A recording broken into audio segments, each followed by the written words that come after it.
As the college football season approaches, there is plenty of excitement surrounding multiple teams. Everybody thinks that they are going to have a better year than they did in the previous one for the most part. And people are looking for certain players to have a bounce back season. Those players tend to have a tremendous impact. And today we're going to take a look at the Power Four teams plus Notre Dame to see each team's bounce back candidate for 2025. We'll start with Alabama. We're going in alphabetical order, and LT Overton is a big candidate for them in 2025. His ability to be a havoc player, to be able to create disruption for the opposing offense, is going to do a lot. This is a defense that needs the defensive line to step up in a big way, especially with a young and promising secondary that should take a step. Overton is going to play a big role in that. Next, we're going to go to Arizona, and there are plenty of candidates for them, but I'm going to go with Javion Cole, the transfer from Texas, former San Jose State transfer, who's very familiar with Brent Brennan and his team, his culture. He comes to Arizona after not really playing at Texas, and this is a secondary that lost quite a bit of talent to the transfer portal. They need someone to step up, and Cole is looking to bounce back in a big way. Sticking within that conference, Arizona State, I think Raleek Brown has a ton of talent still that's being underutilized. Now, he does have to stay healthy, but Raleek Brown is someone who can have a huge impact on this offense. You lose Cam Skattebo to the NFL. You need someone to step at running back. You bring in Kanye Udo. You do have Kyson Brown as well, but Raleek Brown showed at USC that he can be explosive. And in Kenny Dillingham's offense, I feel like he's the perfect candidate to have a breakout season this year. Arkansas has a number of players that could be in this. Now, in a sense, you could say Taylor Green, but running back Braylon Russell is someone who is ready to have a big year. He has a big frame and should be a nice complement to Taylor Green's explosiveness with his legs. And also, this rushing attack needs to take a step. If Arkansas truly is going to keep Sam Pittman around, running the football is going to be essential for them to win football games and surprise people.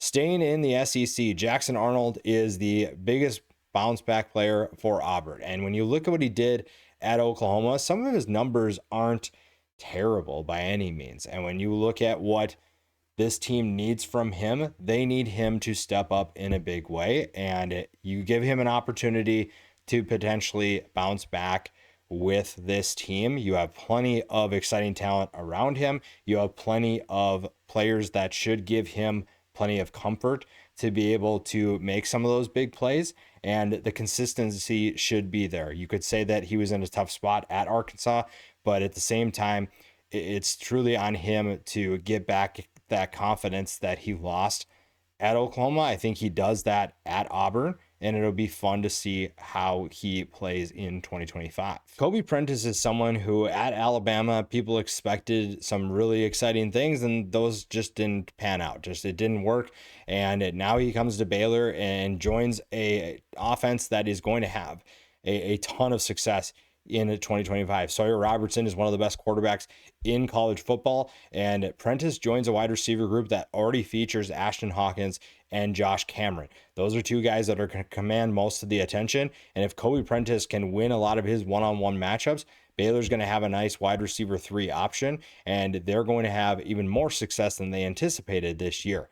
Boston College is fun because they have a new quarterback taking over in a way. Grayson James is now the full-time starter, and he has plenty of options downfield. Janeski is going to be one of those guys that should be able to step up and should be able to help this team. Only had 18 catches last year for 189 yards, but with the talent that is surrounding him, he should have a really exciting season.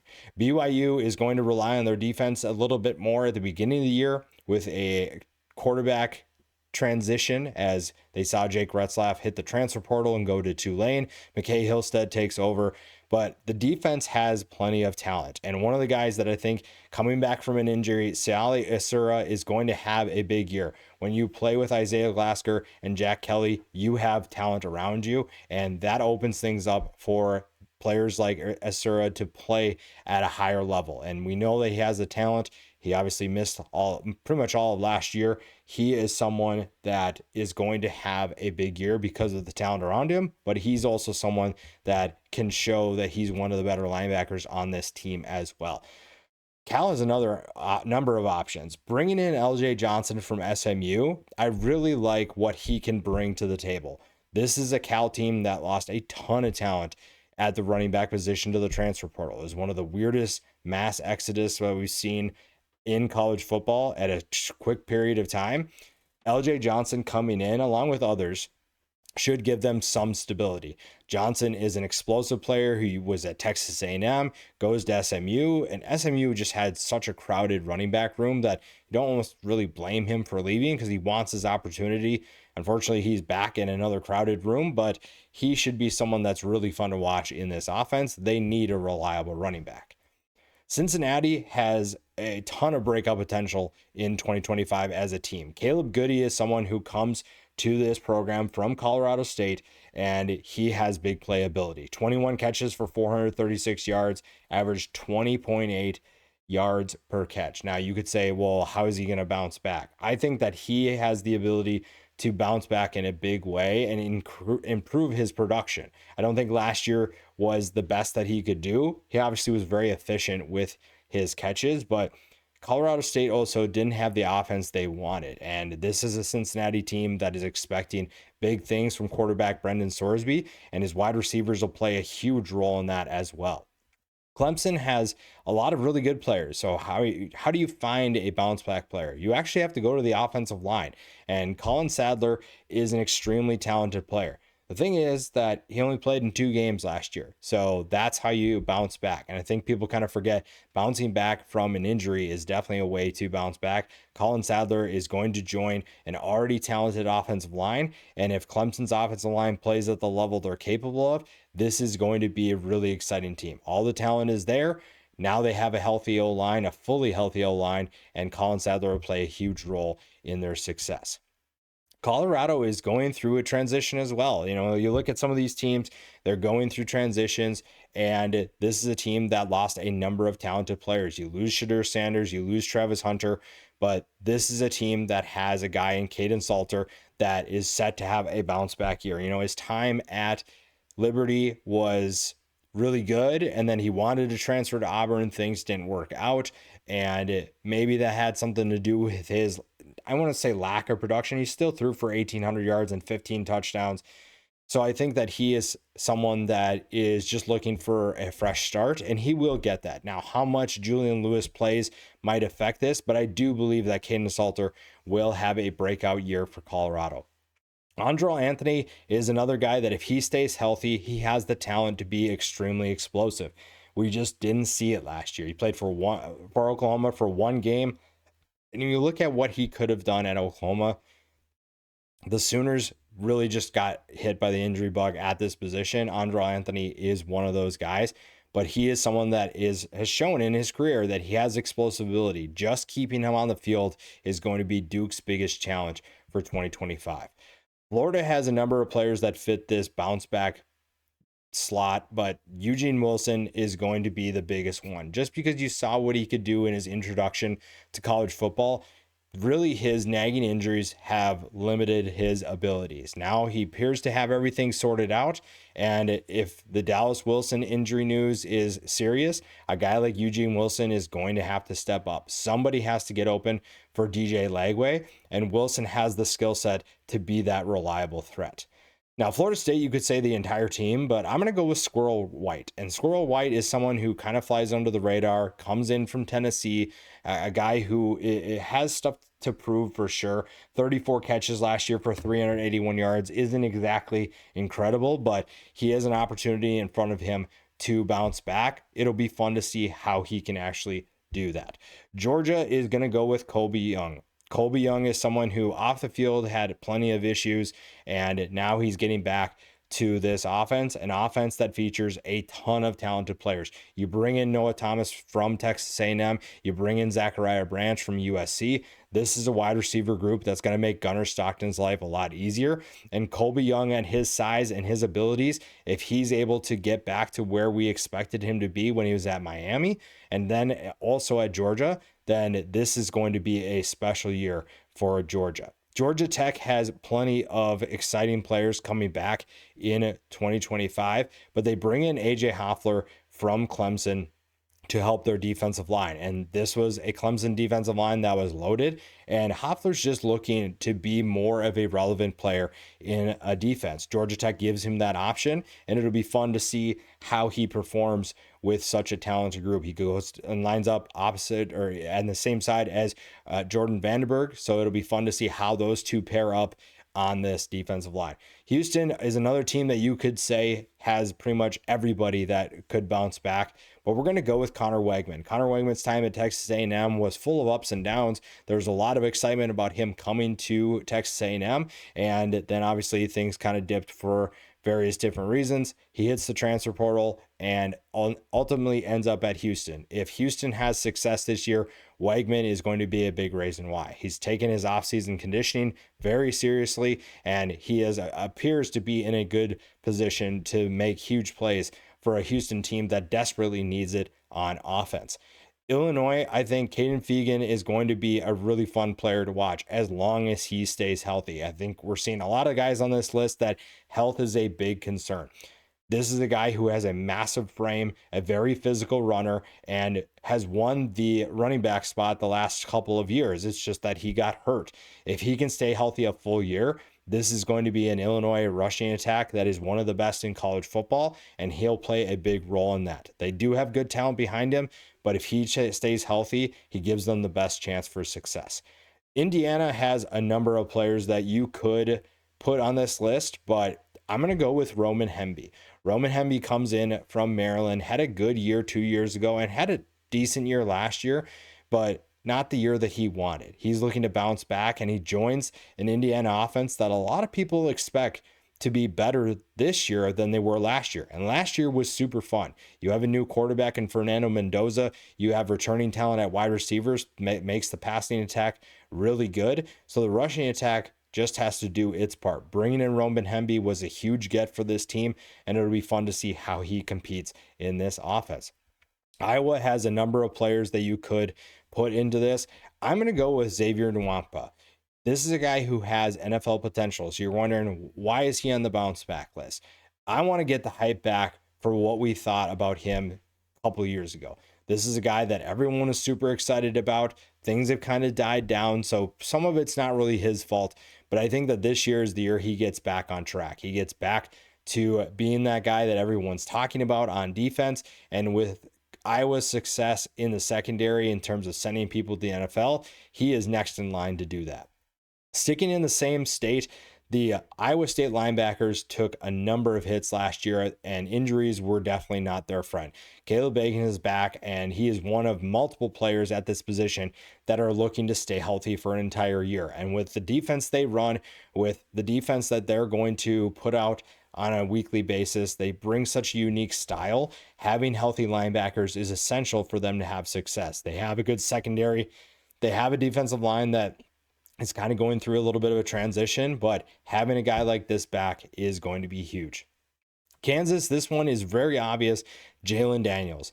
Jalon Daniels is on his third offensive coordinator in as many years, and it feels like this one should get him back to what we saw 2 years ago. The Jeff Grimes experiment just didn't really work, plain and simple. It just didn't feel like he had the right system for the personnel, and now you get in. He goes to Wisconsin, you get in a new set of coordinators to take over, and it'll be fun to see how they dial up plays for Jalon Daniels. Now, he does also have to stay healthy. There have been things that have limited him, but consistency is going to be key. If Kansas can get him back on track, this offense is going to be really fun, even with the skill position players looking so different. Kansas State, we're going to go with Gunnar Maldonado. Now, this is one of those Arizona transfers in the secondary that I was talking about before. He is someone that is going to be really fun. Only played in 4 games last year, but in 2023, he played really well for a team that had a ton of success. He gives Kansas State a veteran player that understands how to play the game, how to play in the Big 12, and he fills the need for this secondary. Kentucky, it's going to be Zach Calzada. And while he did have a really good year at Incarnate Word, his return to the SEC is how he will determine if he actually has a bounce back year, because he's trying to bounce back not from last year, but from his time in the SEC. Starts at Texas A&M, doesn't really work out, goes to Auburn, doesn't really play, transfers to Incarnate Word. Obviously finds a ton of success there. He is looking to bounce back in a big way in this conference. Louisville, it's going to be Miller Moss. Everything didn't really work out for Miller Moss at USC, and it is what it is. Replacing Caleb Williams is always going to be a challenge, but finding a way to bounce back at Louisville with Jeff Brom is going to be huge. I think that he is a talented player, and I think that he is better than a lot of people give him credit for. Is he elite? No. But he's a player that can definitely run this offense and take over for Tyler Shuck and get this team to where they want to be. They want to be competing for an ACC title. They could be a sleeper team, and Miller Moss will have a huge impact on that goal. LSU is going to be Nick Anderson, another player that has dealt with a ton of injuries. Former teammate of Andre Anthony, who's now at Duke. Nick Anderson, when healthy, is the best player, in my opinion, the best wide receiver, I should say, on LSU's roster. And they have good guys. They have Aaron Anderson. They have plenty of other guys that are coming in from the portal as well. So those are guys that are going to make a huge impact. But if Nick Anderson can stay healthy, he's going to join Aaron Anderson. He's going to join Chris Hilton. They have plenty of players that are going to be extremely explosive. But if Nick Anderson can stay healthy, this LSU offense could take on a whole new meaning of dangerous. Maryland is going to be Jalil Farouk, yet another Oklahoma transfer that dealt with injuries. These guys are so talented, and now Jalil Farouk has to work with a true freshman quarterback and Malik Washington. That might take a little bit of time for them to sort things out, but Farouk is an explosive player that can have a big impact. Miami, we're going to go with Ruben Bain Jr. Now, injuries did limit him a little bit last year, but he still had a pretty good year. He still had a decent season despite that, and if he can get back to being the dominant force that we saw him be as a freshman, then you're looking at a guy who's already considered a first round pick, be almost a guarantee to go in the top 5. Michigan is going to have plenty of options. The passing attack is pretty much what I would say here, but I'm going to go with Donovan McCulley. 2 years ago, we saw some really exciting things from him at Indiana. 48 catches for 644 yards and 6 touchdowns. You'd like to see him get back on track, especially if you have a true freshman quarterback in Bryce Underwood. You need a big-time threat downfield. He has a good frame, and he has the ability to stretch the field. We just need to see it consistently. Michigan State should be obvious. It's going to be Aiden Childs. Aiden Childs is going to have a huge impact on this team's success. His ability to take care of the football is going to be a big reason why they either have success or they struggle once again. If he takes care of the ball, this offense should skyrocket in terms of their production. Minnesota, we're going to go with Logan Loya. They do have a number of younger players that don't really fit into the bounce back category. Also, Coy Parrish is not a bounce back candidate, but Logan Loya is. He comes in from UCLA. I think that there was some excitement about his ability to produce at a high level and just didn't work out for various different reasons. Now he joins an offense that he's going to be one of the featured players. He's going to get open for a young player in Drake Lindsey, and his production could have a tremendous impact on what this offense does in 2025. Mississippi State, we're going with Blake Shapen. Staying healthy is the key for him, and last year we saw him in a limited capacity, but he threw for 974 yards, 8 touchdowns, and 1 interception. Now, that was mostly against inferior competition, but we saw what Mississippi State struggled with last year, and honestly, having him back is going to play a huge role in what they can do. If they're able to play more consistently, you might see some more wins, but having a consistent player at quarterback will be a big reason why they have more success if that truly does happen. Missouri, we're going to go with Darius Smith, a guy who came into the Missouri program from Georgia, and there was a lot of excitement, a lot of buzz surrounding his game, and then he tears his ACL. So you're looking at a guy that is hoping to bounce back from injury, play a huge role for an already stacked defensive line. Missouri is in great hands if that is the case.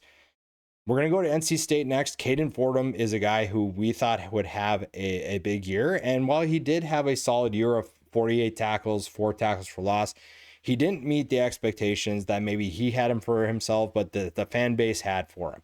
It just didn't work out for whatever reason, but he has the talent to do it. The linebackers are a good group for NC State this year, and they should be really fun to watch if Caden Fordham and all those other guys, Sean Brown, are able to play to their potential. Nebraska, we're going to go with Marquez Buford Jr. Now, this is a guy, when you watched him play early in his career, played with a ton of physicality. He's very much going to play near the line of scrimmage and not afraid to be physical, but also has the ability to play deep as well. Maybe not the most explosive or fastest player, but a solid player nonetheless. And Nebraska is expected to take a big step. And while everyone kind of points to Dylan Raiola for that, the defense will also play a huge role in their success. North Carolina, we're going to go with Kobe Paysour. Again, another guy, this just feels like a broken record, needs to stay healthy.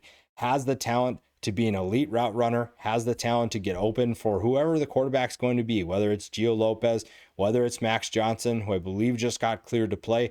Kobe Paysour has the talent to get open for anybody consistently. Northwestern, we're going with Cam Porter. You saw what he's done in the last couple of years, and last year was a struggle for everybody, but especially him. He is looking to bounce back and be more of a big-time contributor for the Northwestern Wildcats, and this could be a surprise team if they're able to bounce back in a big way this year. Notre Dame had a number of injuries last year. Jordan Botelho is going to be one of those guys that you expect things from. He's an experienced veteran who knows what this defense wants to do, and it'll be fun to watch him play and see what this defense can do to get this team back to the national championship game. Ohio State, I'm going to go with CJ Donaldson, and Donaldson, I think at times was good for West Virginia, and then at times we saw him kind of disappear. Now, part of that had to do with injuries, but staying healthy is going to be a big key. Now, he's going to have to battle with James Peoples in this offense, but I think that CJ Donaldson, with his frame and his ability, is going to love what he sees in this Buckeyes offense. I'm excited to see him bounce back in a big way, and this rushing attack could be something special with everybody focusing on Jeremiah Smith. Oklahoma is looking to bounce back as a team, but nobody's looking to bounce back more than Deion Burks. This is a guy that literally everybody was talking about coming to Oklahoma. They thought he was going to be one of the best wide receivers in college football, and then he gets hurt. Plays a little bit for this team, but he only plays in 5 games. He only averages 7.9 yards per catch, and that's not exactly what Oklahoma was anticipating. Now, injuries, like we mentioned before, played a huge role, but they need him to bounce back in a big way. If John Mateer truly is going to have success, Deion Burks is going to be a big reason why. We've seen some big plays already in camp, and now we're hoping that translates to the field. Oklahoma State, another team that you could say literally everyone, but Jalen Davies comes in from UCLA looking for a bounce back here. Didn't have the success that he wanted in 2024, but still had a decent season, and now he gets a chance to bounce back in a big way. Ole Miss, we're going to go with Logan Diggs. Got hurt last year after running the ball one time in one game. He is someone who came from LSU, came via the transfer portal, and has the talent to be the go-to guy for this offense. And this is an offense that goes through a transition at quarterback. Austin Simmons takes over. Logan Diggs has the ability to give him some comfort because he's going to be able to balance the offense and move the ball downfield with his legs. Oregon, we're going to go with Dante Moore. When you look at what he did last year, you knew that he wasn't going to play. You knew that he wasn't going to start. His production obviously is going to be backup numbers, right? We're not talking about that. I'm talking about 2 years ago. 2 years ago at UCLA, you saw him get his chance. You also saw him lose a ton of confidence. The Utah game specifically, if you go back and watch that game, you can physically see a guy who's not ready to play. A guy who's clearly in over his head, and also his teammates aren't helping him out. Now he comes to Oregon in a much better situation. He gets to learn from Dylan Gabriel for a whole year, and with the talent that he has coming back and also coming in, you're looking at a guy that has the talent and the potential to have a monster season and get Oregon back to where they want to be this year.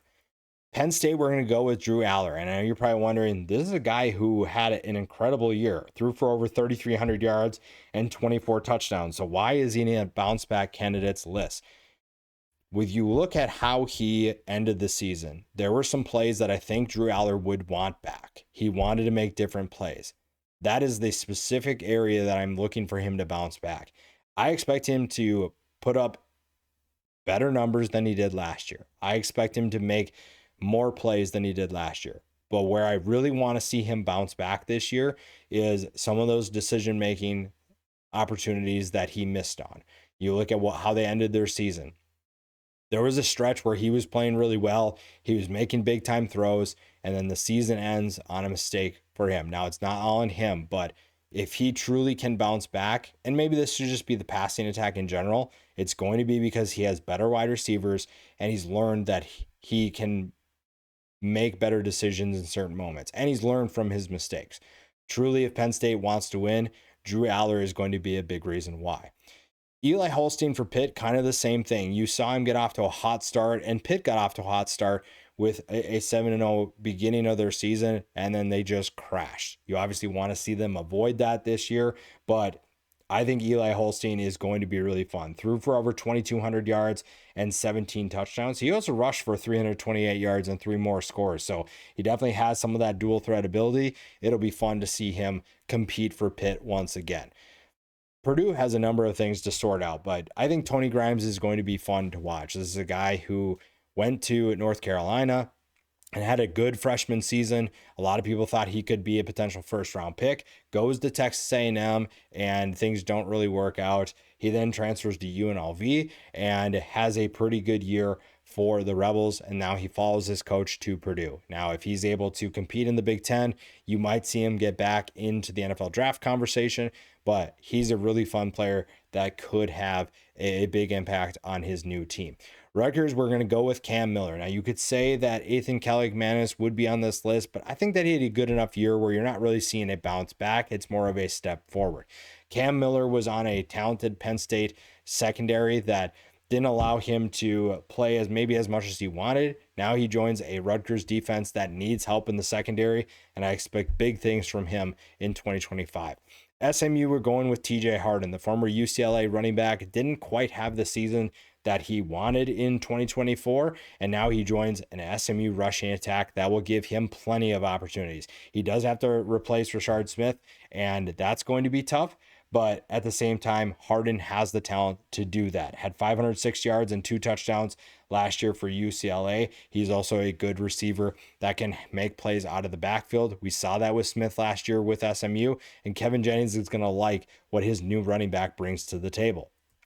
South Carolina, we're going to go with Jared Brown, a guy who got hurt last year, and if he would have stayed healthy, I don't know what this team could have been, but you saw the success they had. They could have been even better, and he's a big reason why they'll be more optimistic. Now, Nick Harbor does have to take a step in his development, but Jared Brown's impact on the defense will also help. This is a guy with tremendous speed, tremendous ability to make big plays, and his complementary play to Nick Harbor is going to have a big impact for Lenore Sellers and this offense as a whole. Micah Ford for Stanford is looking to bounce back. Started off the year strong, kind of faded pretty much just like the entire team, and Stanford needs somebody to step up. Micah Ford could be that guy. There's plenty to work out, but if Ford is running as physical as he can, this is going to be a fun team. Syracuse is going to have a quarterback battle throughout fall camp, but Justice Ross Simmons is someone that could have a big impact. A guy who missed quite a bit of the year, but in his limited time had 9 catches for 202 yards. That's 22.4 yards per catch. He is a big play threat and a guy who could have a big impact on the new faces that are taking over the offense. You know, when you lose the quarterback position, you're always going to have a transition. The wide receivers can help in a big way, and Justice Ross Simmons is going to have a big impact on what this Syracuse offense can do. TCU is going to have new wide receivers for Josh Hoover to find downfield. Joseph Manjack IV is set to have a bounce back year. 2 years ago, did some really good things. Last year, Houston struggled mightily. Didn't have the quarterback position, and this is a guy who's so unique.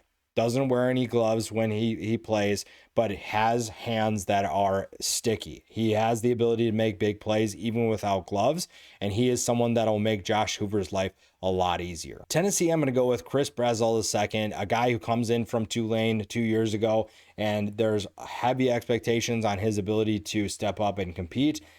Doesn't live up to those expectations, but also had some other things going on that kind of affected that. So now you're looking for him to help Joey Aguilar. You thought he was going to play a big role for Nico Iamaleava, but it's obviously now obvious, it's obvious that they're moving on, and Nico's at UCLA. Joey Aguilar comes in, and this is a passing attack that needs to take a step forward. Now it's a easier offense for maybe a quarterback to be able to have success.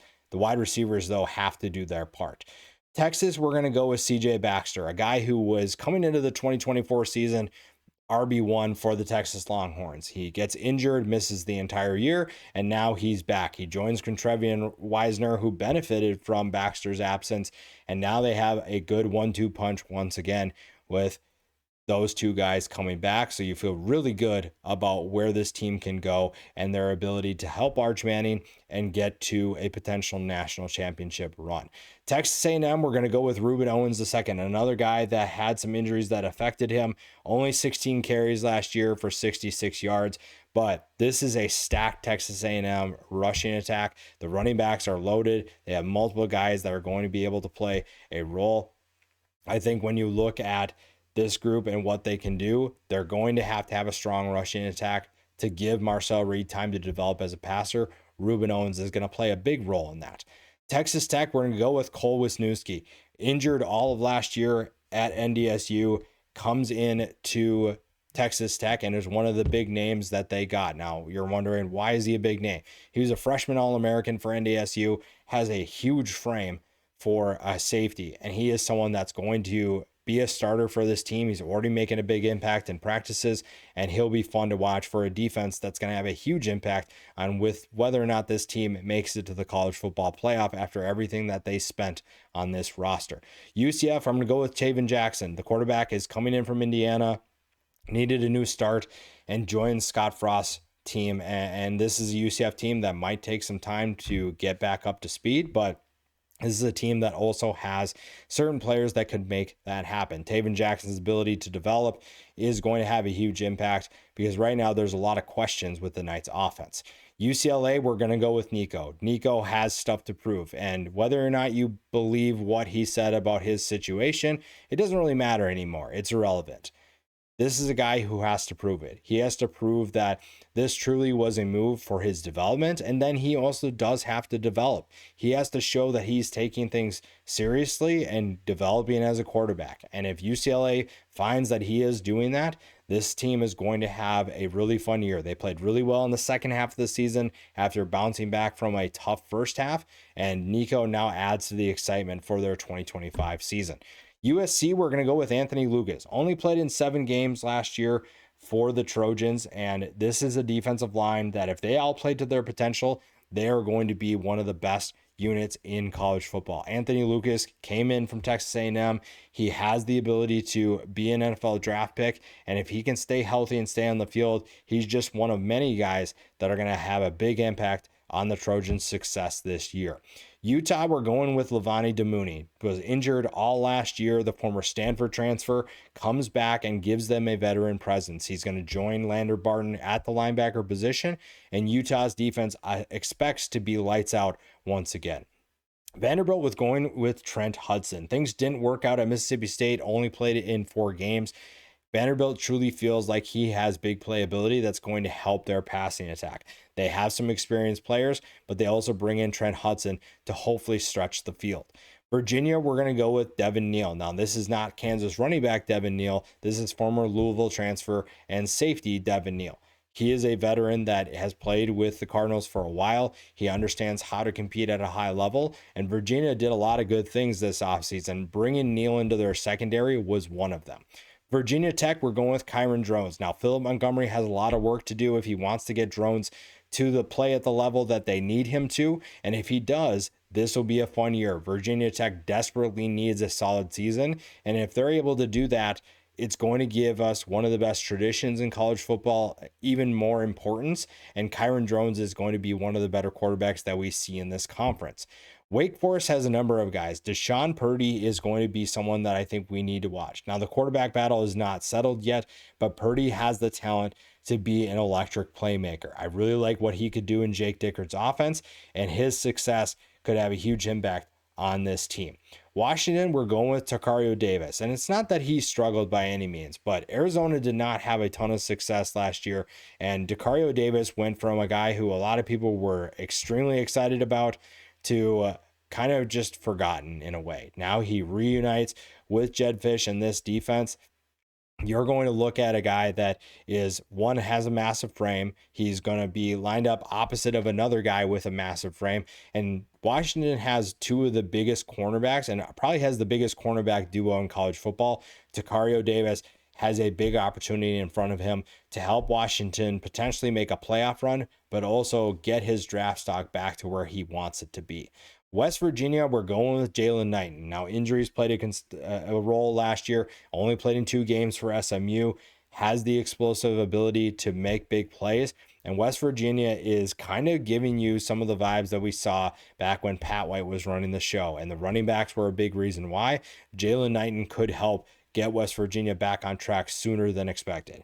And then finally, we're going to go with Ricardo Hallman for Wisconsin. Wisconsin is a team that is in a tough spot. They need to figure some things out, and it's going to be tough for them to win football games. However, they have talent that could make that happen. Hallman is a guy who is flying under the radar. A lot of people aren't really talking about him, and I think this is the year that he could get his draft stock back on track and back where he needs to be. That's 68 teams, bounce back player for each team. Who do you think is going to bounce back for your team? Who do you think is going to have a big year? Let me know in the comments. Subscribe to the channel as always, and we'll see you in the next video.